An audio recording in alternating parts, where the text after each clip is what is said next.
Welcome to the 2025 New York International Auto Show. I'm Tom Voelk, and normally I do car reviews, but this time I'm giving you the 30,000-foot view of this show in case you can't make it yourself. If you do live in the New York area, I highly suggest coming down, especially if you're thinking about buying a vehicle, because auto shows are the best place to do research. I'll be fighting the crowds for you. At some of these unveils, you can see for yourself that the journalists and bloggers are easily 30 deep. This is not my usual high production. It actually makes sense to use a small camera like this to raise it up high over the crowd. For the most part, I'm going to get out of your way, let you see the vehicles, because that's what you're here for, right? Look around and you'll find the show is smaller this year. That's the trend these days. BMW, Lexus, Cadillac, Buick, and Mazda, just some that are missing in action. That's too bad, since shoppers won't see them. Out of sight, out of mind. Also, no pricing was announced. I can't help that has something to do with uncertainty over tariffs that lingered over the show. There were a lot of reveals here at the New York show. Here are my top 5. The Hyundai Palisade is the cornerstone of the South Korean company's strategy in North America, and even at the end of its life cycle, sales were up significantly year over year. Generation 2 is a significant improvement in terms of design in person. It looks very spendy. There's a new 3.5-liter V6 and the option of a hybrid powertrain. Now, earlier I got a sneak preview and I did a video. I highly suggest checking that out if you're in the market for a 3-row SUV. Also, there's a new, more off-road capable trim level XRT Pro. In addition to a little extra ground clearance and all-terrain tires, it gets functional recovery points, extra drive modes for rugged terrain, and a trail camera system with all the information to get you through tougher stuff. Look for the next generation Palisade in early summer. Introducing the all-new 2026 Subaru Outback. Next up, the all-new Subaru Outback. Tell your dog and hiking buddies it goes on sale at the end of 2025. There's a tougher wilderness model coming in early 2026. It gets 9.5 inches of ground clearance. As for powertrains, the 2.5-liter 4-cylinder Boxer is standard. A turbo version is available on higher trims. Symmetrical all-wheel drive standard? Of course. Generation 7 is completely reimagined. You might notice it loses its wagon-like look for more of an SUV vibe now. There are a lot of elements happening on the exterior. This is a very blocky-looking machine in person. The Wilderness version gives off Bronco Raptor vibes on the grille. Hope to get into this soon. Introducing the all-new Kia EV4. Kia has been teasing new EVs for a while. At the New York show, it took the wraps off the EV4 with an estimated 300 miles of range available with rear drive only. For now, Kia says the price will be affordable, no specifics on that. In person, this is a very handsome machine with star map lighting elements taken from EV9. The inside is a little bit more conservative than the exterior. It should be familiar to anyone driving an internal combustion engine car. Look for this to hit the streets in early 2026. Yeah, it's a ways off, unfortunately. Introducing the all-new 2026 Subaru Trail Seeker. Back Subaru that actually held 2 different press conferences, separated by a few hours. This is the new Trail Seeker, not to be confused with Trailblazer or Trail Hunter.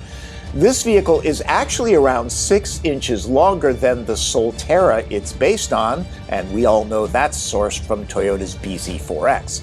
Now, to my eye, it almost looks like an electrified version of the previous generation Outback.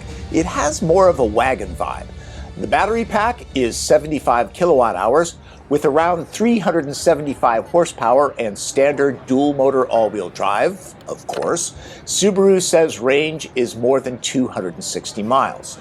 It uses a NACS port. Max recharging rate is 150 kilowatts. Like EV4, it launches in 2026. One impressive reveal was a concept. The Genesis X Grand Equator is long of hood, even though all the other cues point to an electric powertrain, which there was really no mention of. The matte paint is striking, and there's no indication that this would be a GV90 if or when it comes to market. It seems to be positioned as a flagship personal SUV. Go to the Javits Center to see it in person, and you'll quickly find out it doesn't look anything like a Range Rover. It definitely has its own presence. This is strictly a four-seater unless you include the tailgate jump seats to watch the polo match. Its mission seems to coddle each and every human being sitting in it, and for those who hate touchscreens, this might be your ride. There are no traditional screens to be had in this cabin. I love the little storage pouches all over. I could almost see a Louis Vuitton version for those who have way too much money.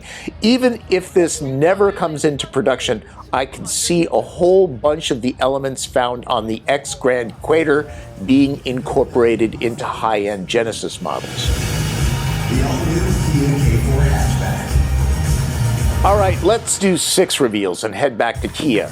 The K4 sedan has been out in the marketplace for a while now. Meet the hatchback version, which is actually 11 inches shorter but has more interior and cargo space. That's great for those living in urban areas. To me, this is the K4 to buy. It's more practical and has a handsome wagon look that gives the rear end a more finished feel. The rear pillar is more artfully integrated than the one in the sedan. It'll be available with the same powertrains found in the 4-door. The 147-horse naturally aspirated 2-liter 4-cylinder and the 1.6-liter turbo 4 that makes 190 horsepower. It gets an 8-speed automatic. The 2-liter runs with the continuously variable transmission. Look for it later in 2025. There's lots of concepts at the New York show. It's worth coming down just to see these. Here's one you definitely can't buy and never can. The Genesis GMR 001 Hypercar. It's the final version and livery that you'll see when Genesis gets serious and heads to the 24 Hours of Le Mans in 2026. Now, I did a standalone video on the unveil of this, and it's worth watching for the sizzle reel before the rollout. It looks like they spent $10 million on the video. It's as stunning as the car. Also, number 10 represents the Genesis brand being 10 years old now. Dig the magma orange paint, transitioning to dark red, and graphics include the word magma written in Korean characters. This is by no means a new concept vehicle, but Chrysler brought the Halcyon to Javits Center for everyone to oogle. This clearly can't be made into a production car. It's too low and extreme for the traditional Chrysler buyer, but it is a lovely thing to behold. I've talked to folks at Stellantis, and they claim that there is a vehicle on the way that will share some of these design cues. I remain skeptical, but hopefully it will capture some of this beauty. Kia brought a rugged version of the EV9 called the Adventure, and really anyone with ambition could make this happen themselves, though I have to believe these tires would scrub off serious range. But the real showstopper is right around the corner. The Weekender is based on the PV5 van that Kia will produce in South Korea. This is like a Volkswagen Westfalia mated with RoboCop. This is an EV, and conceptually, the wheel fins are able to generate electricity in a strong wind or a running stream. Conceptually, this thing is stuffed with bins and storage options, plus a solar panel on the roof. If anything needs to be built right now, this is it. Everyone fawns over this. There are important vehicles here that didn't get big launches, but they're worth coming to see. Volkswagen is showing off the new Tiguan Turbo for the first time if you need some extra oomph from your crossover. And this is probably your first time to get a glimpse at the new Passport Trail Sport from Honda. How do you know it's a passport? Gee, I don't know. Genesis did have a new production vehicle to show. I've always thought that this GV80 was a beautiful vehicle. It now joins the trendy club with a fastback design. This is the GV80 Coupe. It still has 4 doors, but a sleeker back end. And don't forget to put this on your list. It doesn't just look great on the outside, it's truly lovely on the inside. There's also the refreshed Genesis GV70 that gets a slightly different front fascia and revised interior. Not much in the way of trucks here. Ford was showing off the new Maverick Lobo. Think of it as a GTI in pickup form. I was hoping to see the new Ram Revolution pickup. It's a plug-in hybrid. But the only thing that Stellantis brought was the Cutaway, which is actually pretty cool because you get to see the entire powertrain. Geeks like me love this kind of stuff. There's an all-new Nissan Armada, and apparently it's doing very well for the brand. It definitely needs a hit, and I'm guessing the profit margin on this is on the high side. I've done a full review on the new Acura ADX. This is probably the first time you'll be able to see it in the flesh since it's so new. If you haven't seen Toyota's new SUVs, the next generation Land Cruiser or all-new 4Runner, this is your chance to check them out in person. Notice that there are a lot of SUVs. Well, that's the direction the industry is going. It seems like there is no stopping that. There's also a very patriotic Bronco, the Strobe Edition, and this is not just paint and trim. It's truly an extreme off-roader. People say there aren't any affordable vehicles. That's not true. I found at least a dozen here. Nissan alone has 3 of them for under $30,000. You can get a fully loaded Kicks, a fully loaded Sentra that has a very nice interior setup, and the Versa, which is the most affordable of all of them. High performance? No, but good, solid, basic transportation. Same with the Kia K4 sedan and Soul, Subaru Crosstrek and Impreza, Chevrolet Trax that I just did a full review on, and its brother, the Trailblazer, if you're looking for all-wheel drive. So if you're looking for budget transportation, this is really a great place to do research. Also, the base Chevrolet Equinox EV that has over 300 miles of range can be had for under $30,000 after the $7,500 federal tax credit. Which brings me to... There's a lot of misinformation about electric vehicles out there, starting with they don't sell. The truth is they had record sales in 2024, and it looks like 2025 will be no different. There are so many to choose from now. Stellantis may not be top of mind when you think of electrification, but it has 2 EVs that you can buy now. The Jeep Wagoneer S, that everyone loves to call the Swagoneer, this has a surprisingly sumptuous interior. And then there's the Dodge Charger. This particular vehicle is larger than I would have imagined. It's extremely roomy, and even more so than the Jeep. The interior is very engaging with beautiful ambient light. Not what you'd expect from a muscle car. Hard to imagine this, but in the shadow of the small Fiat 500e is the adorable and unobtainable in the US Topolino. If you want your transportation to be plush toy cute, there's nothing better. Small? You bet, but it has a strong gravitational pull to the soul. This EV looks like it lives at the beach, and the tires are the size of a medium pizza. If you want one, move to Europe, and you only have to be 14 years old to drive it. I'm a little surprised that Hyundai didn't bring the new updated Ioniq 6, but you can check out the Ioniq 5 XRT, which is new. It's a little bit more off-road capable than the standard version and now gets the NACS connector. I'm also surprised they didn't make a bigger deal about the production version of the Ioniq 9 that should be available to buy in the summer of 2025. I did a full preview of that if you want to check it out. I've already touched on the EV4. Kia showed a slightly refreshed EV6 that gets some updates inside and new headlamps. Volvo brought its all-new EX90 three-row SUV. It's all electric. It has the traditional soothing Scandinavian interior and the best seats in the business.